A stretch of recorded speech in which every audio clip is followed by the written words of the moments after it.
কোরআন কারীমের বঙ্গানুবাদ কোনো হিন্দু করে নাই, কোনো মুশরিক করে নাই, কোনো সনাতন ধর্মাবলম্বী করে নাই, কোনো বিধর্মী করে নাই।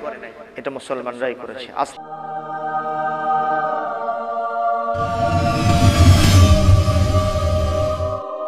আউযু বিল্লাহি মিনাশ শাইতানির রাজীম। বিসমিল্লাহির রাহমানির রহিম।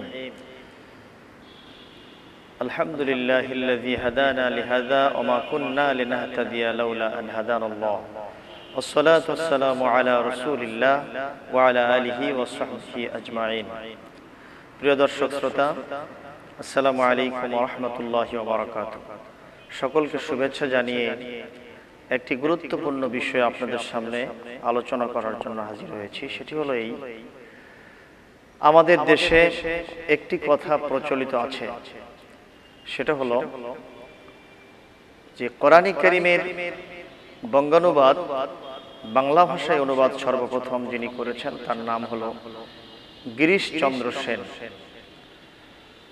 বিষয়টি এত বহুল প্রচলিত এবং প্রচারিত যে প্রত্যেক মুসলমান এবং আমাদের ছোট্ট ছোট্ট সোনামণিরা সহ প্রত্যেক শিক্ষার্থীদের কানে কানে এটি আছে।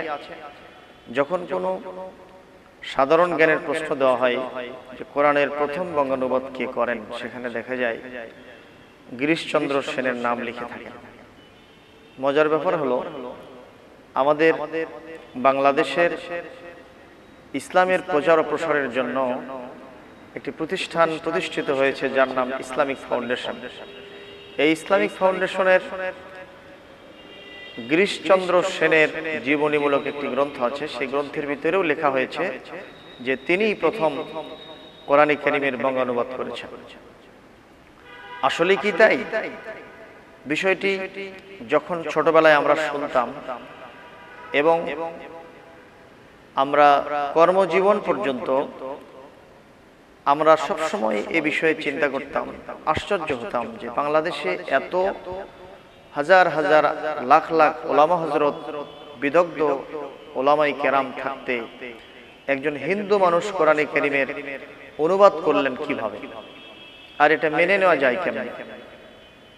আলেম ওলামাগণ কি তাহলে এই বিষয়ে কোনো পারদর্শী ছিলেন না? বিষয়টি আসলেই একটা তথ্য সন্ত্রাস বলা যেতে পারে। আপনারা জানেন যে আল্লাহ রাব্বুল আলামিন কোরআন কারীমে ইরশাদ করেছেন সূরা মায়েদার ৮২ নম্বর আয়াতে, ওয়ালা তাজিদান্না আশাদ্দান নাসি আদাওয়াতান লিল্লাযিনা আমানুল ইয়াহুদা ওয়াল্লাযিনা আশরাকু।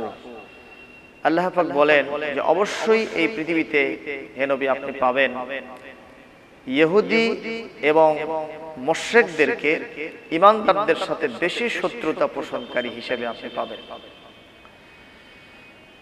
এই আয়াত থেকে আমরা বুঝতে পারলাম এই পৃথিবীতে মুশরিকগণ, যারা সনাতন ধর্মাবলম্বী, যারা মূর্তি পূজারী, যারা মুশরিক, তারাই মুসলমানদের সাথে, ঈমানদারদের সাথে বেশি শত্রুতা পোষণ করবে এবং ইহুদিরা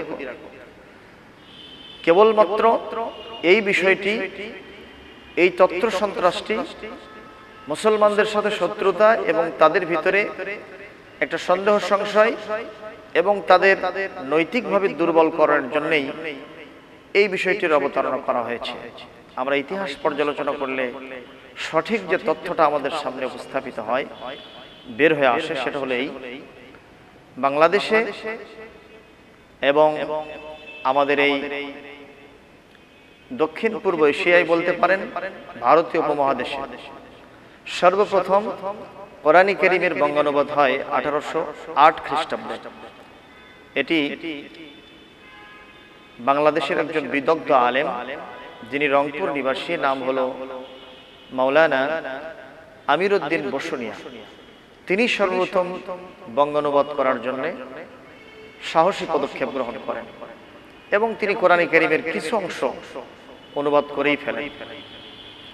ইতিহাস থেকে পাওয়া যায় 1836 সালে বাংলাদেশের আরো একজন খ্যাতিমান আলেমে দ্বীন, বিদগ্ধ ওলামা হযরতদের অন্যতম, যাকে ইলমে জগতে বিদ্যাসাগর বলা হয়, বাহরুল উলুম বলা হয়, তিনি হচ্ছেন মৌলভী নঈমউদ্দিন সুরুজ, যার বাড়ি টাঙ্গাইল। বৃহত্তর টাঙ্গাইল জেলায়। তিনি 1836 সালে তিনি আবার কোরআন কারীমের বঙ্গানুবাদ শুরু করেন এবং সেটা তিনি 23 পারা পর্যন্ত সম্পন্ন করেন। যে গিরিশচন্দ্র সেনের কথা আমরা শুনছি কোরআন কারীমের, তিনি প্রথম অনুবাদ করেছেন, অথচ তার জন্ম হলো 1835 সালে, আর কোরআন কারীমের বঙ্গানুবাদ শুরু হলো 1808 সালে। তাহলে মূল বিষয়টা কি? মূল বিষয়টা হলো 1886 সালে এই গিরিশচন্দ্র সেন তিনি একজন প্রকাশক ছিলেন, তিনি পুস্তক প্রকাশ করতেন। যখন দেখলেন যে কোরআন কারীমের কপির প্রতি মুসলমানদের খুব বেশি ঝোঁক, বাংলা অনুবাদ পড়ার জন্য মুসলমানদের খুব আগ্রহ, তখন তিনি তার প্রকাশনা থেকে 1886 সালে তিনি কোরআন কারীম বঙ্গানুবাদ যেটা হয়েছে সেটার প্রকাশনা তিনি করেন, প্রকাশ করেন প্রকাশক হিসেবে, কেবলমাত্র প্রকাশক হিসেবে। এবং এই প্রকাশনার মাধ্যমে তিনি অনেক অনেক অঢেল টাকা পয়সা, প্রচুর অর্থ ইনকাম করেছেন। প্রশ্ন হতে পারে, তিনি কি কোরআন প্রকাশ করেছিলেন, কোরআনের অনুবাদ প্রকাশ করেছিলেন মুসলমানদের উন্নতির জন্য, কোরআন কারীমকে প্রচার প্রসার করার জন্য? না, তার উদ্দেশ্য ছিল কোরআন কারীমের এই কপিগুলো যেহেতু মুসলমানদের কাছে খুব বেশি সমাদৃত হচ্ছে, এই কারণে এটা বেশি বিক্রি হবে, এটা প্রচার বেশি পাবে, এতে তার অর্থটা, তার ইনকাম বেশি হবে, এই উদ্দেশ্যেই তিনি এটা করেছিলেন। কারণ আল্লাহ রাব্বুল আলামিন বলছেন যে ইহুদিরাই এবং মুশরিকরাই ঈমানদারদের সাথে বেশি শত্রুতা করবে। এই কথা কখনোই কল্পনা করা যাবে না, বিশ্বাস করা যাবে না যে মুশরিকরা আমাদের ধর্মগ্রন্থকে বেশি প্রচার হোক, এটা তারা চাইবে। এটা কখনো কামনা করা যেতে পারে না, এটা হতেও পারে না। প্রিয় দর্শক, বিষয়টি আরো একটু গভীরভাবে তলিয়ে দেখলে দেখা যায় 1808 খ্রিস্টাব্দে কোরআন কারীমের বঙ্গানুবাদ শুরু হলো এবং সেটা 1886 সাল পর্যন্ত। 1886 সালে এসে এই গিরিশচন্দ্র সেন তিনি এটার প্রকাশনা করলেন প্রকাশক হিসেবে। মাঝখানে আরো 8 জন বিদগ্ধ উলামা হযরত, তারাও কিন্তু কোরআন কারীমের অনুবাদ করেছিলেন। সম্মানীয় উপস্থিতি, এখান থেকে আমরা কি বুঝলাম?